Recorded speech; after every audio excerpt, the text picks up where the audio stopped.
My dear students and all my dear viewers, you all are welcome here today in Mithra Sir classes of English, and the topic for today is The Tempest, in which I am going to describe Act 1, Scene 2. Actually, in this particular scene, I have already described up to line number 170, and today we will proceed from line number 170. And for the better understanding, I am just giving a recap of the previous part. As you know, that the conversation was already going on between Miranda and Prospero, in which Prospero was trying to make her understand that how they came to this particular island, what situation played at the time, what tricks were played by Antonio and Alonso with Prospero. Each and everything has already been described. Apart from that, Prospero has also described that how a particular Neapolitan whose name was Gonzalo had saved his life. And Miranda had just desired to see that particular person, Gonzalo, and in reply to that, Prospero says here in line number 170 from where we are going to start today. So Prospero says here, "Now I arise, sit still and hear the last of our sea sorrow." Prospero यहाँ कहता है कि now I arise means actually वो ये कहना चाह रहा है कि now I want to put on my robe, means मैंने अपना मैजिकल रॉब्स, मैजिकल जो मेरा ड्रेस है जो मैंने हटा दिया था, अब मैं वो पहन लेता हूँ.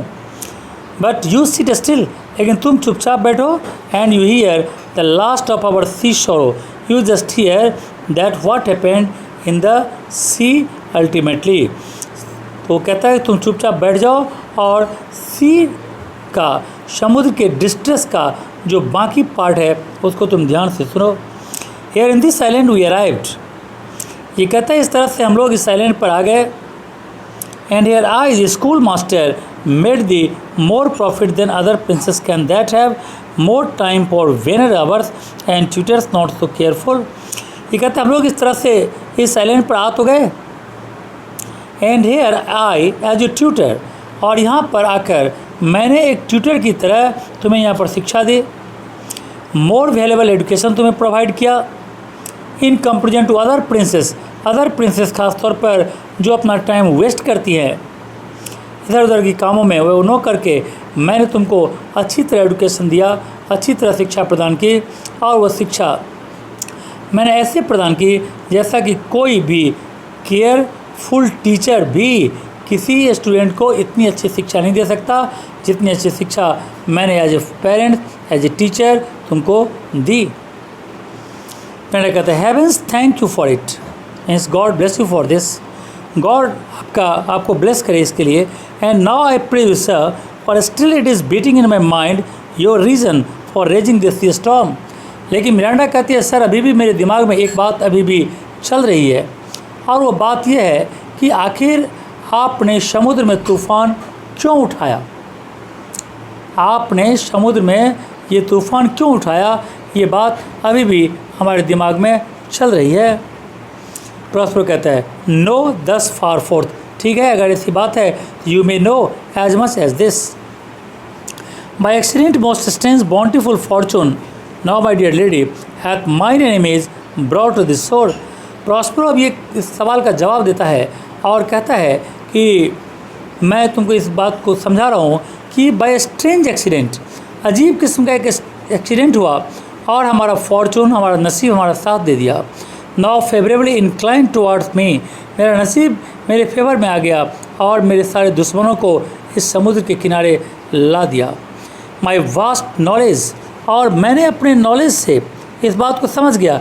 बाय माई प्री साइंस का मतलब यहाँ पर कह सकते हैं पावर ऑफ फॉरसी मतलब दूरदृष्टि, आगे की बात समझ लेने वाला जो ज्ञान है. सो फार साइटेडनेस, सो फारसी, या यहाँ पर कह सकते हैं मैंने अपने मैजिकल पावर से ये देख लिया कि मेरे सारे के सारे दुश्मन इस जहाज़ में हैं. I find my zenith doth depend upon a most auspicious star, और लगा कि मुझे जेनिथ मिल गया है, मुझे क्लाइमेक्स मिल गया है इस बात का. कहता है yes my Fortune depends upon most favourable star, और मेरे फॉर्चून के लिए ये सबसे फेवरेबल स्टार था, यानी मेरा नसीब एकदम मेरे ऊपर मेहरबान था। मेरे सारे दुश्मनों को मेरे समुद्र के किनारे लाकर, इस आइलैंड के किनारे लाकर ला दिया। और मेरा जो ऑस्पिशियस स्टार था, मेरा जो फेवरेबल स्टार था, जिसके इन्फ्लुएंस में मैं ये काम कर रहा था, if now I court not but omit my fortune will ever after droop. और अगर मैं इस फेवरेबल स्टार का अगर मैं लाभ न उठाता तो शायद मेरा फॉर्चून, मेरी भाग्य की देवी, नसीब मेरा सदा सदा के लिए मुझसे रूठ जाता। लेकिन तो इस बात का जवाब मिल गया जो मिरांडा का क्वेश्चन था कि आखिर आपने समुद्र में तूफान क्यों उठाया। उसका जवाब उसने दे दिया यहाँ पर कि मेरे सारे के सारे दुश्मन इसी समुद्र के किनारे यहाँ पर यानी आ गए और मैंने अपने फार साइटेडनेस से उसे समझ लिया, देख लिया कि हमारे दुश्मन हैं इसमें, तो मैंने इस कारण से समुद्र में तूफान उठाया। But here cease is more questions, कहता है but not any more question, means अब और कोई सवाल नहीं। दो आर इंक्लाइन टू सिप, क्योंकि मुझे लगता है कि तुम्हें अब नींद आ रही है। इट्स ए गुड डलनेस, और तुम्हारे ऊपर एक डलनेस, एक लेजीनेस या कह लें एक स्लीपीनेस तुम्हारे ऊपर सवार हो गया है। एंड गिव इट वे, और इस तरह से लेजीनेस तुमको एक तरह से अपने बस में ले लिया है। I know the canst not choose, और मुझे अच्छी तरह मालूम है कि तुम इसको रोक नहीं सकते। यानी you can't help doing so, you can't help doing so means यार स्लीपिंग, तुम स्लीपिंग से अपने आप को रोक नहीं सकते। यस, अब तो इस तरह से देखा जाए तो सो जाती है और एरियल से कहता है यहाँ पर टू कम अवे, यानी एक तरह से यहाँ प्रॉस्पेरो ने मिरांडा को अपने मैजिकल पावर से सुला दिया है और वो एरियल को याद करता है और एरियल से कहता है कम अवे सर्वेंट, और सर्वेंट एरियल आओ, कम बाहर आओ, आई एम ऑलरेडी नाउ, अब मैं बिल्कुल तैयार हूँ। Approach my Ariel, come O my dear Ariel, you just approach. और उसके याद करने के साथ ही एरियल यहाँ पर हाजिर हो जाता है। एरियल कहता है all hail great master, grave sir hail, I came to answer the best pleasure. यानी यहाँ पर एरियल कहता है कि पहले तो ग्रीट करता है all hail, the greetings to my great masters, अपने मास्टर को ग्रीट करता है। फिर अपने उससे कहता है यहाँ पर कि ग्रेव सर यानी serious sir, you are welcome here. ये कहता है कि मैं यहाँ पर आया हूँ to carry out all your orders, आपके सारे ऑर्डर्स को फॉलो करने के लिए मैं यहाँ पर आया हूँ। बी टू फ्लाई, बताइए क्या करना है, आसमान में फ्लाई करना है, पानी में स्विमिंग करना है, या फायर में डाइविंग करना, डाइव लगाना है। Ride on the curled cloud, या फिर कर्ल्ड क्लाउड के ऊपर यानी क्लाउड पर राइडिंग करना है। क्या करना है, to thy strong breeding task Ariel and all his quality, आपका जो भी जितना बड़ा से बड़ा काम हो आप एरियल उसके लिए तैयार है। आपका ये पावरफुल स्पिरिट एरियल आपके कठिन से कठिन काम करने के लिए भी बिल्कुल तैयार है। प्रॉस्पर कहता है hast the spirit perform to your point the tempest that I bade thee. Prospero कहता है पहले तो तुम ये बताओ कि जो काम मैंने पहले तुमको दिया था करने के लिए, समुद्र में तूफान उठाने के लिए, तो उसमें जैसा मैंने कहा था क्या तुमने ठीक वैसा ही किया? क्या तुमने ठीक वैसा ही किया? ये कहता है टू एवरी आर्टिकल, एक एक वर्ड जैसा आपने कहा था मैंने वैसा ही किया। तो ये कहता है I boarded the king ship, now on the bark, now in the waist the deck, in every cabin I flamed amazement. ये कहता है कि जैसा आपने कहा था मैंने वैसे ही किया, और वो डिटेल्स देता है इसका कि उसने क्या किया। ये कहता है पहले I went in the king ship, मैं राजा के जहाज़ में चढ़ गया।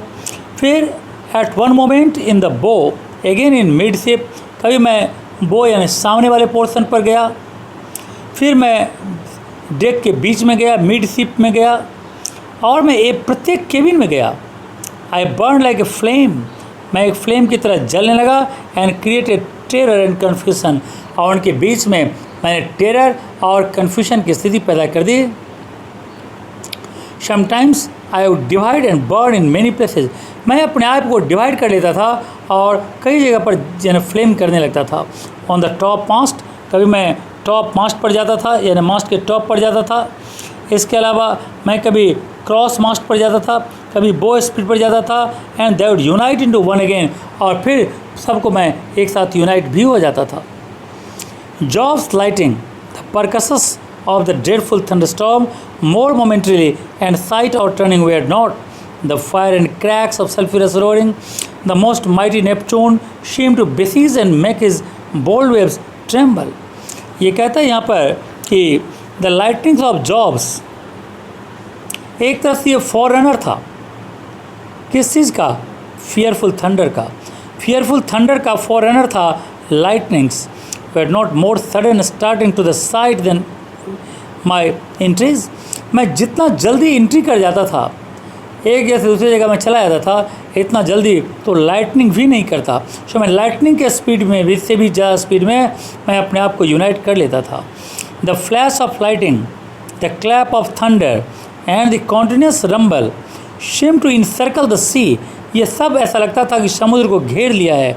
And caused a tumult in the waves of the sea. और ऐसा लगता था कि समुद्र में तूफान आ गया है. And to shake the very trident of Neptune. और ऐसा लगता था कि नेपच्यून जो सी गॉड है वो भी एक तरह से हिलने लगा है, यानी वो भी एक तरह से ट्रेम्बलिंग करने लगा है. एंड या हिज ड्रेड ट्राइडेंट सेक, ऐसा लगता था कि वो हिल रहा है. तो इसके बाद प्रॉस्पेरो इसका क्या कहता है, इस क्योंकि कन्वर्सेशन अभी काफ़ी लंबा है तो इस वीडियो को हम लोग यहाँ पर आज बंद करेंगे और इसके बाद इसके नेक्स्ट पार्ट में हम लोग जाएंगे. सो आज के लिए हम लोग यहाँ पर thank you and God bless you.